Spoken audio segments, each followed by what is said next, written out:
Welcome back. Today we're starting with the topic maintaining motivation.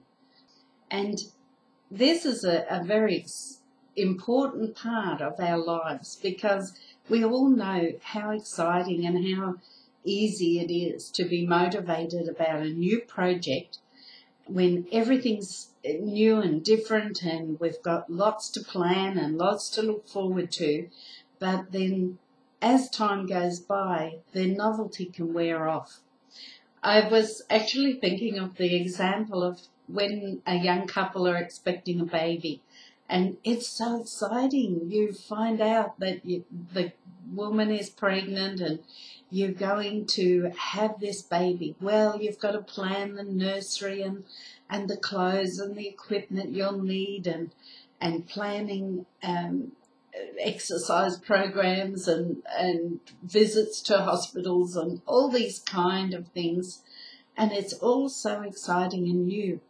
But by the time you get to the 6th or 7th or 8th month, you're kind of over it and ready to just have that baby.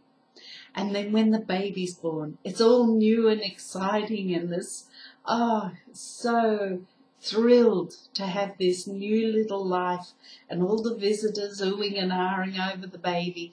But you know, by the time you've gone through a few weeks of sleepless nights and milk regurgitating and other problems with the babies, dirty nappies and all those things, you can be very lacking in motivation to care for the needs of this little one who takes 24/7 attention.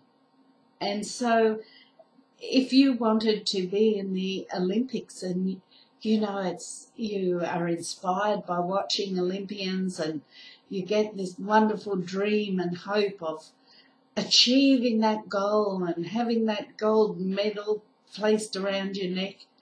And so you have this wonderful dream and you start off in your field of sport or endeavour, whatever that is, and you're practicing for long hours and you're training every day, up early and to bed early and eating the right foods and all those kind of things. But eventually the novelty can wear off. And you can get to the point where you wonder, is it really all worth it? And so it is in the Christian life. We start off all excited, but life goes on, and the day-by-day grind of life, as the months pass by, as the years pass by, and perhaps nothing of the vision that God's given you is seeming to come to pass or to come together, then you can lose motivation. Or there may be obstacles that cause you to lose motivation. And those obstacles can be things like even sickness perhaps comes or to a family member and causes problems where you have to take time out to look after that one.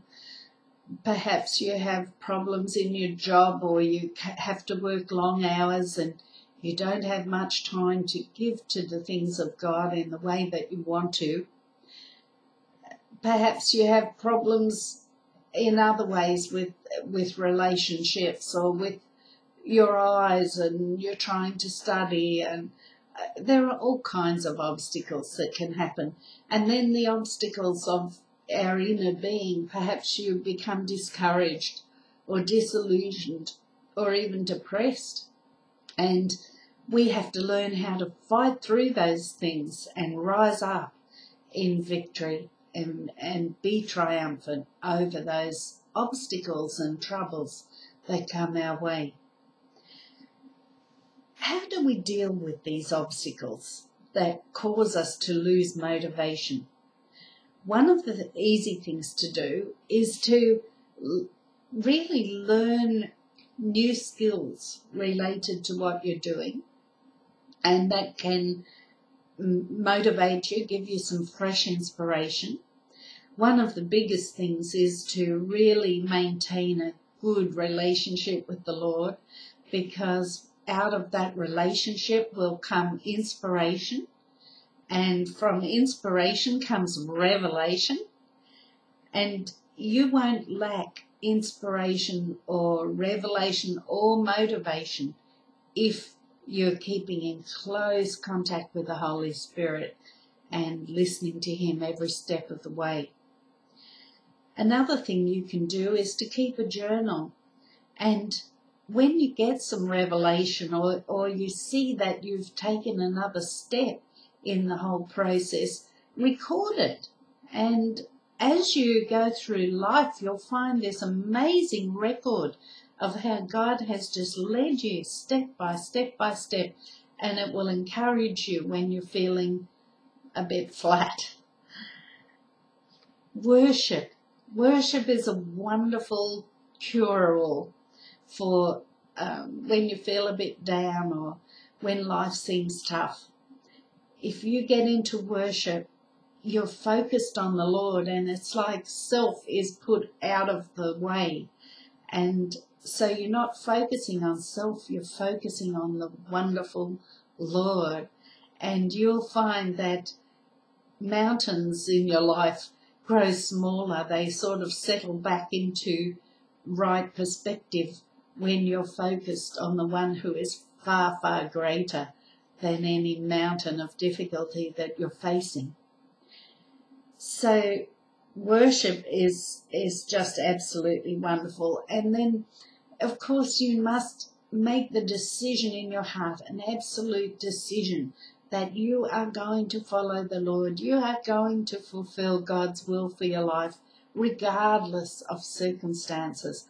And once you've made that absolute decision and declare it as a decree in your life, this is what I'm doing, and nothing is going to faze me, nothing is going to knock me off course, because I have made that clear decision and determination to follow the Lord no matter what. And that's going to help hold you steady. You need to develop tenacity so that you can really stick with it. We used to call it stickability. And we need stickability to stay true to the callings of God in our life. Another thing that can help you maintain your motivation is to set yourself a new goal, an achievable goal in the short term. And once you achieve it, that will really boost your motivation and enthusiasm. If you're serving as part of a team, just realize that other people may not be as motivated as you are, and that can discourage you also. So you need to be the one who is enthusiastic and who maintains motivation at a high level, because motivation and enthusiasm are catchy. And when others see that you're excited about what you're doing, it will boost their enthusiasm as well. Then we need to, if possible, find a mentor, someone who can keep you accountable for the training, the practice, the things that you're doing, someone who'll pray for you when you're feeling down or when you need a breakthrough, and who'll help you to pray through those things and get back on top. And then, of course, we need to be flexible and adaptable, because God is always doing something different. He doesn't just carry on in the same mode all the time. He's certainly not monotonous. And he's an exciting God who likes to create new things, new experiences, new circumstances. And so we need to learn how to adapt to new things in our lives, new circumstances, and how to fit in with those things and see the creative opportunities rather than complaining about having to change. And then finally, I would say, and this is very important, in times of low motivation, just make sure that you're getting enough sleep, that you are rested. I know it's hard sometimes with jobs and training schedules and so on. But one of the enemy's favourite tactics is to get you worn down physically and tired and exhausted, and then hit you with fiery darts of negativity and destructive or depressing thoughts and so on. And it's hard to lift up that shield of faith and be strong when you're exhausted. So take care of your physical health and strength, but also make sure you're getting enough sleep, and that will help you to maintain your motivation over a long period of time.